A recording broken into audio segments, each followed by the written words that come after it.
video number 2, processing the dissociative blackout that was triggered last night due to emotional abuse of sorts. I know, we don't like to box things in so much, but it summarizes it really well. From our dad. So,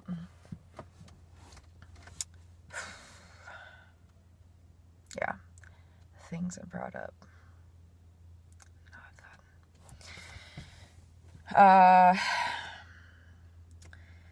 So he asked if there would be chanting, and I said no, there would not be. He read through the paper and then said that he didn't really like that there was meditation, and I said, okay, are you saying that there's meditation is not allowed? And he said, that's not what I said. And I said, okay.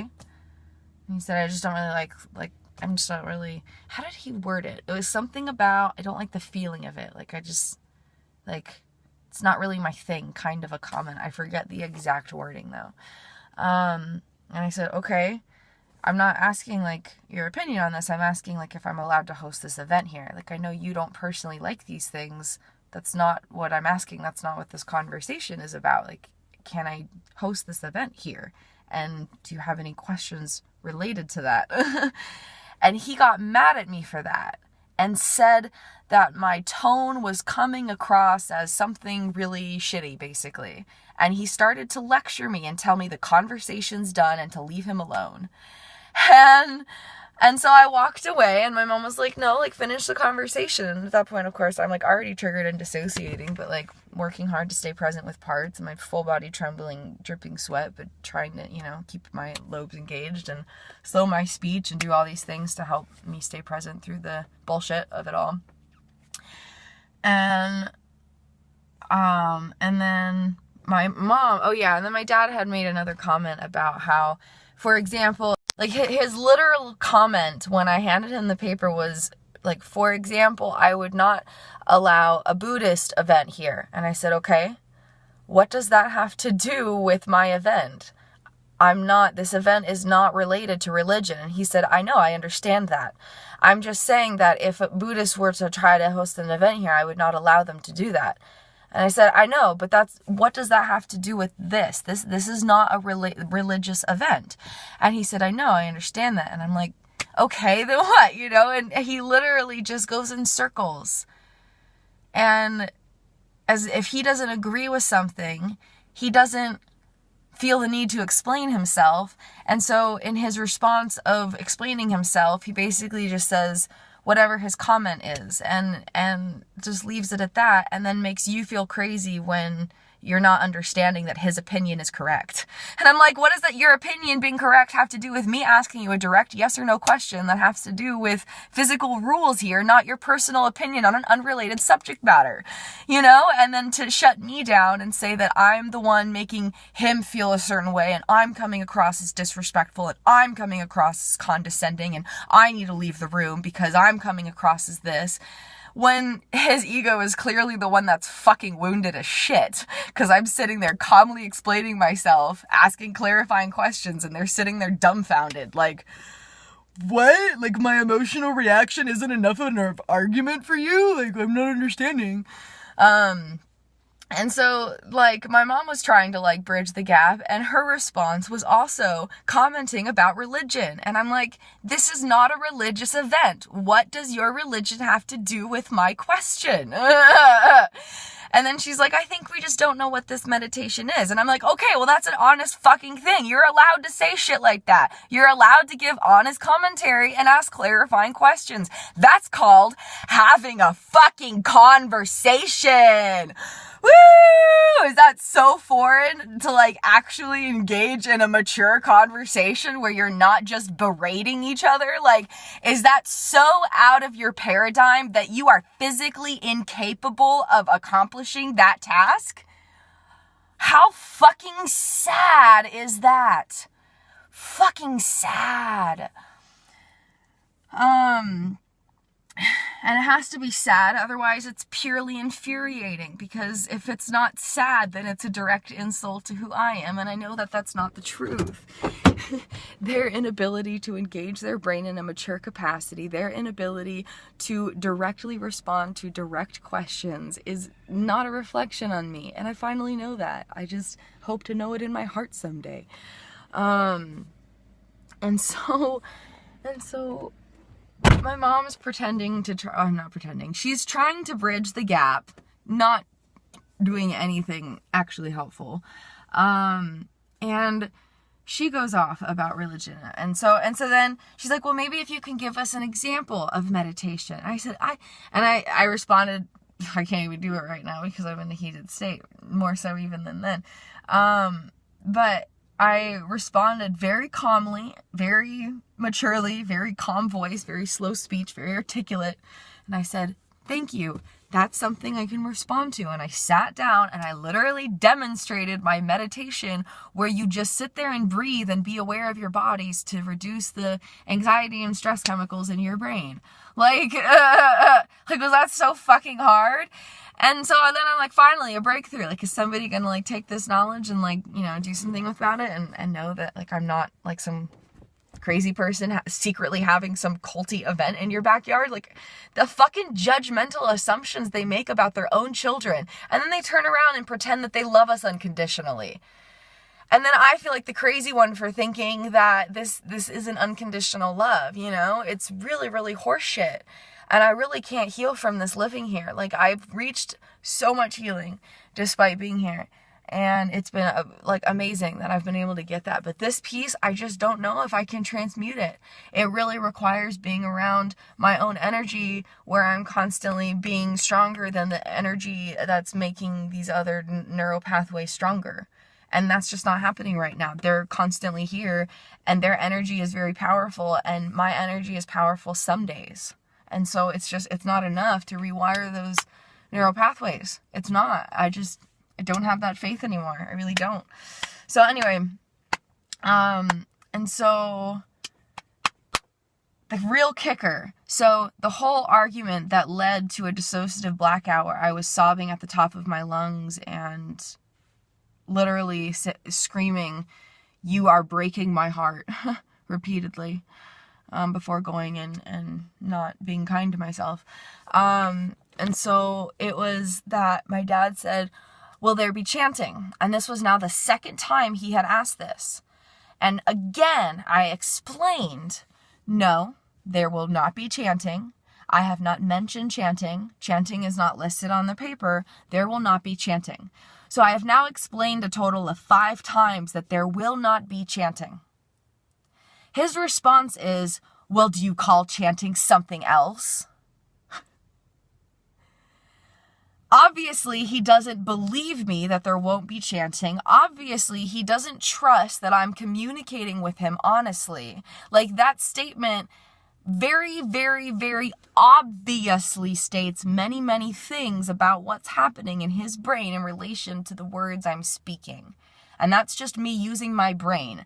That's not me being over here being like, well, I assume this and I assume that. No, like, I'm using my fucking intelligence, and I'm using a variety of complex data from science and all of these different things, and observing the specifics of the conversation. So just to be clear, I'm not making any assumptions, because this is what my mom likes to assume when I explain these things, is that I'm just assuming things. No, I'm actually very intelligent, and I'm using a variety of complex, factual things to draw realistic, tangible, accurate conclusions. That's not the same thing as making emotional judgments and assumptions. So thanks for insulting my intelligence and integrity yet again. People of unconditional love. Like, check yourself. Fucking check yourself. Don't fucking say you're something you're not. And so... I know, there's so many different triggers from so many different parts and so many different years, so many different pains all battled into one, when we're already dealing with trauma surfacing from age 4 that we didn't even know fucking existed. It's really shutting down our brain. Hardcore. It's making the ability to literally think be hard. I don't even know what I'm saying half the time because I'm dissociating as I speak. So he responds with, well, do you call chanting something else? Clearly he doesn't trust what I'm saying, and so I very calmly and I very specifically enunciate my words so that he can understand what I'm saying, because clearly the 5 times I have stated this already have not come across in perfect English, so clearly something's being mistaken. So I slowed down my speech and enunciated my words, and because of that, he assumed I was being condescending, when really he was the one being condescending in his remark. And I'm just like, take a look in the fucking mirror, you psycho little douche who likes to make other people feel like shit just because you're shitty. You're shitty on the inside, and you like to hide it. You work really hard to hide it with all the external accomplishments. But guess what? The people close to you know that you're shitty on the inside. So maybe you should, do something about it and make everybody's lives better the way you actually, actually do what you say that you're doing. You say that you're making lives better. How about you actually do that by taking a look in the mirror? That would be so phenomenal and so Christ-like of you. And so I explain, no, I use my words how I mean them. I said there will not be chanting. That means there will not be chanting. And he literally started to yell at me for being condescending. And that sent us into the dissociative state, because we were already struggling so hard just to stay online, brain-wise, brain lobe functioning-wise. And to take our great efforts and clear communication and direct questions and point-blank explanations and twist them and make assumptions and point the blame and dump his emotional energy on me and accuse me of things multiple times and then accuse me of making him feel a certain way, and to just go on and on with all these accusations without even listening to me. He wasn't responding to any of my questions. He literally didn't respond to a single thing I said. The words I was saying never got to his brain. He literally was not listening. His consciousness is so caught up in his ego that his cognitive abilities are clouded by his emotional baggage. And it shows. And apparently, he even told my mom that if I was a member at the church, a grown adult not related to the family, having the same conversation, that he would respond in the exact same manner, which means there's emotional abuse happening within the church. Because this man can't do his own healing journey work like we're all called to do. Take up your cross and follow me, Christ says. And he's like, oh, I'm going to take up my cross by telling everybody about the cross I'm taking up, and by advertising the cross I'm taking up, and by promoting the cross I'm taking up, and by inviting others to take up a cross too. No, that's not the same thing as taking up a cross. You don't get to fucking play that game. God knows better. God is smarter than that. God sees through that bullshit. Sorry.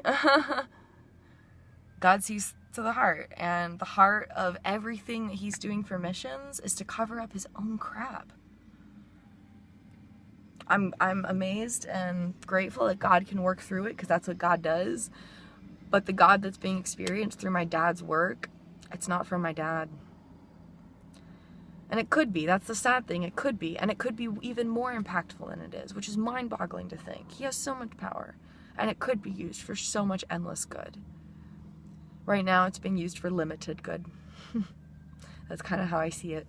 And I know that's only one perspective. I know there's infinite numbers of perspective on the situations, but that's my perspective. And it breaks my heart that someone else's bullshit can affect other people and not themselves.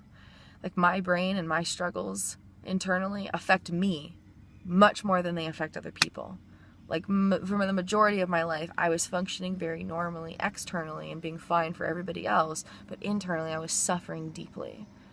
And it crushes my spirit to know that the majority of the people I interact with are the opposite, where they can go on and just live life dandy fine and be totally content with their bullshit and be constantly hurting the people around them. And it's just this really deep cruelty that I can't seem to come to terms with without wanting to not exist. And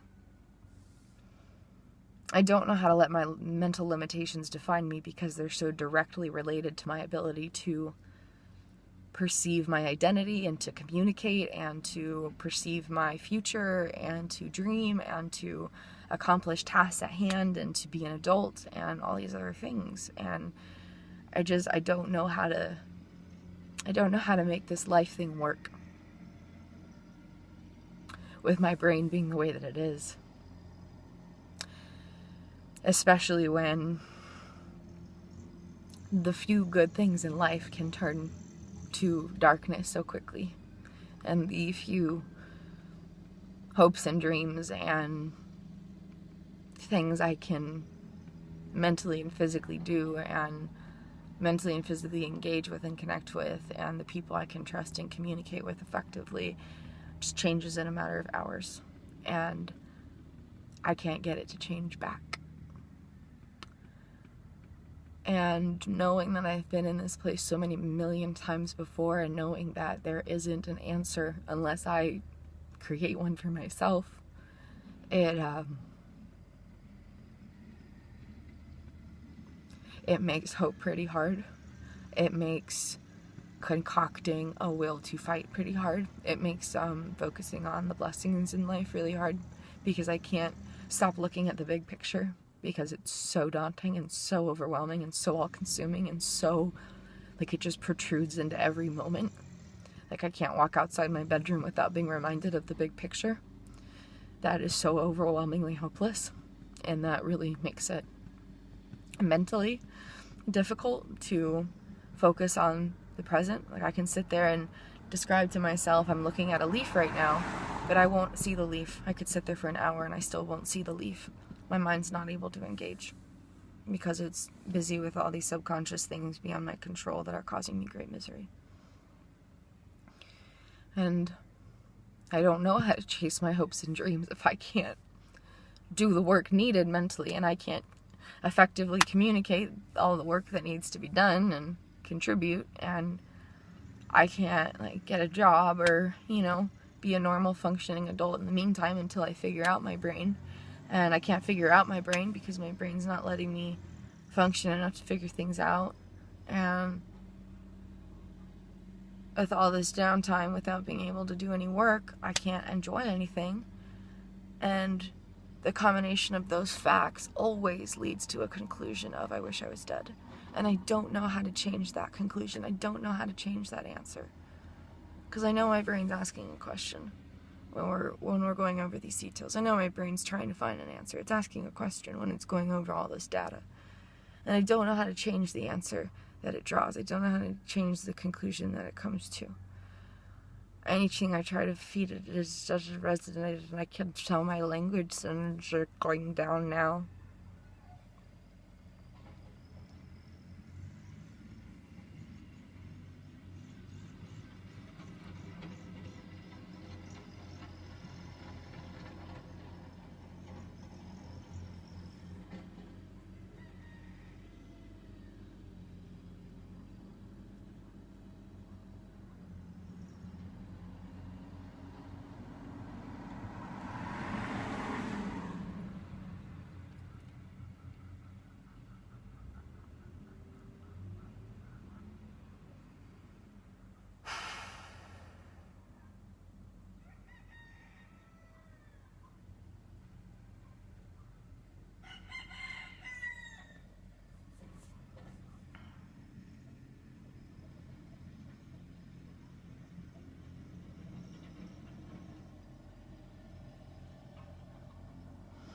was just trying to find enough language center to communicate that my whole upper body was going numb while I was talking. My lips, my arms. It's the same as all the other times when my brain gets to this place where it can't figure anything out, and like I could feel my face going numb as I was talking. I could tell my mouth wasn't moving as much as it normally does. And this leads me to believe that there is something happening in my left brain that's similar to a stroke, causing the disorder to worsen rather than resolve itself with all of this extensive treatment. this is not a normal feeling, and I love that I know that. I'm not insane. I'm not crazy. There's something fucking happening in my fucking brain that's making this experience. Your body doesn't just fucking go numb. You don't randomly just fucking go mute. That's not a behavioral issue. How dare these fucking people tell me that I'm fucking crazy all of these fucking years? How dare these people tell me that I'm fucking possessed by a fucking demon? I'm not crazy. There is something wrong with my brain, and I need to know what it is so I can heal it, because this is not a life I can live. This is not a life I can live. I need answers. I need hope. I need tangible fucking hope. This is bullshit. This is bullshit that this happens.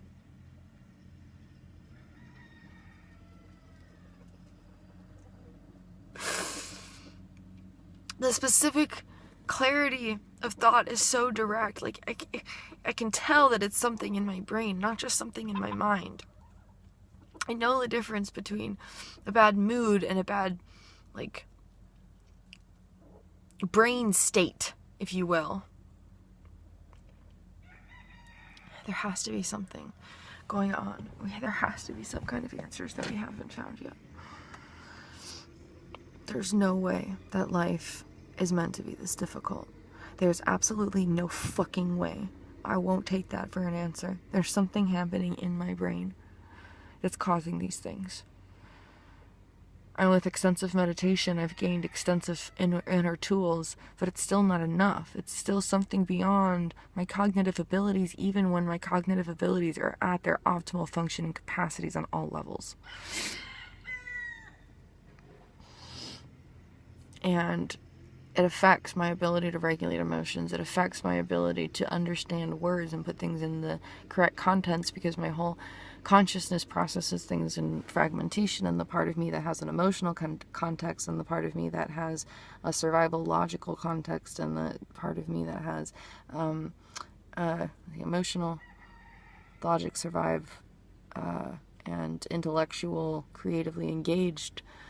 All those three, they're not integrated, and so when I'm reading something, I can't understand all three things of those at the same time, and so I'm either looking at just this piece, or just this piece, and I only have the ability to respond from one part of my consciousness that only has one ability. And all of these things make relationships and jobs and functioning and taking care of myself and being able to create new memories and enjoy existence difficult to impossible, and it shouldn't be that way.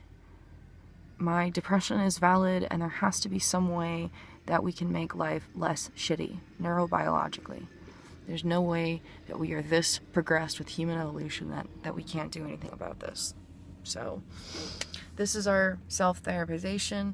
We process, we released, we vented, all the while staying present with parts, expressing each part without too severely blending, pausing every time we noticed nervous system dysregulation and a shift in consciousness where we were losing some consciousness and some cognitive functions. Now that we have extensive awareness of that through all of our extensive mindfulness and meditation, and especially self-hypnosis, regular self-hypnosis for over 1.5 years now. And after the venting and releasing stuff, we tried to kind of take a look at things from a more stabilized perspective, and kind of like summarize things while explaining even to ourselves that it's only one perspective and everything we're saying is totally valid, but it doesn't mean it's the entire truth of the situation, and being present with parts while being grounded in self-energy to the best of our ability, and then moving forward through to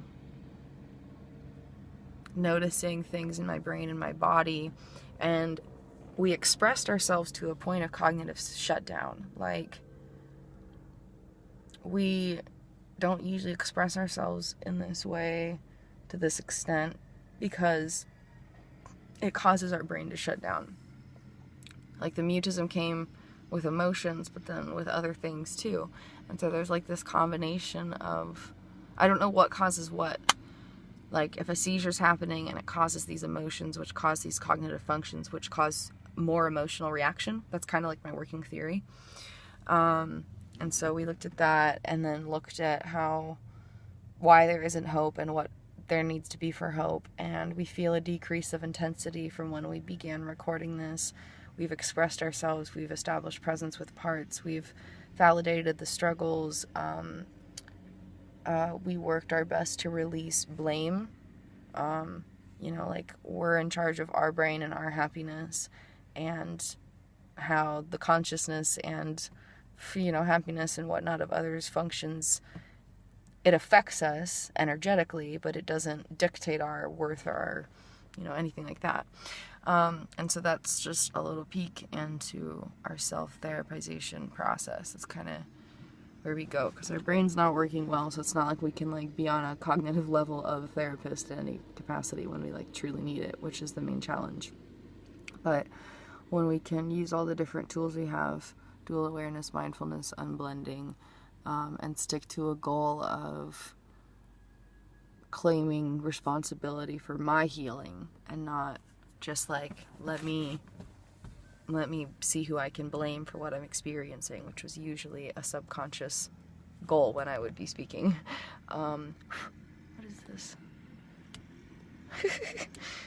Okay. Anyway, yeah, so self-therapization, and we're gonna go try to get grounded. It's been a really rough day. Trigger warning. I'm gonna show you the self-harm. Okay? Trigger warning, click out if it's a big deal. We've thankfully gotten past the head banging. We sometimes hit our head to prevent it, because we still get in dissociative blackouts where there's not much of a choice. And we don't cut with knives so we bleed anymore, but we cut with, I don't even know if you can see, I can't see on the camera what you can see, but we cut with our fingernails and our keys. And so it's huge progress from the self-harm that was happening even a year ago, quite frankly, even a year ago.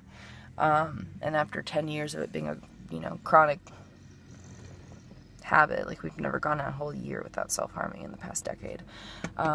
It's still progress, but whenever we do relapse like this, it's really scary, because we've been fine for a while, and the going on with normal life self is partly able to stay present the way that she is, because there's this grounding in, I got this.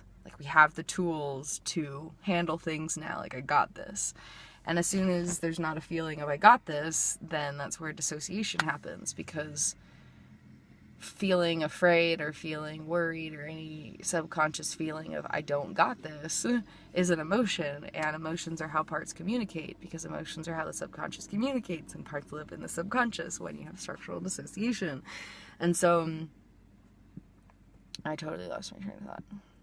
My brain's been resetting every few seconds, so unless all the parts are on the same wavelength, we can't keep talking. Anyway, yeah, as soon as the normal life self doesn't feel like she totally got this, then that's when the dissociation becomes completely uncontrollable, quite literally. And even when we get to a place of feeling like we got it again, we're already in a dissociative state and we can't come back from that. It's not within our control. And so it's really, really, really discouraging when we have these relapses.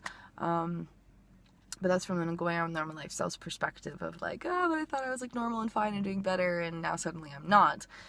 Whereas the perspective of trauma parts is this is how we normally would handle everything every day, and we're doing a fraction of what we normally would, so this is totally progress. So totally validating both perspectives, and knowing that this is part of the journey, but it's not the whole journey. And yeah, it really fucking blows right now, but supposedly this too shall pass.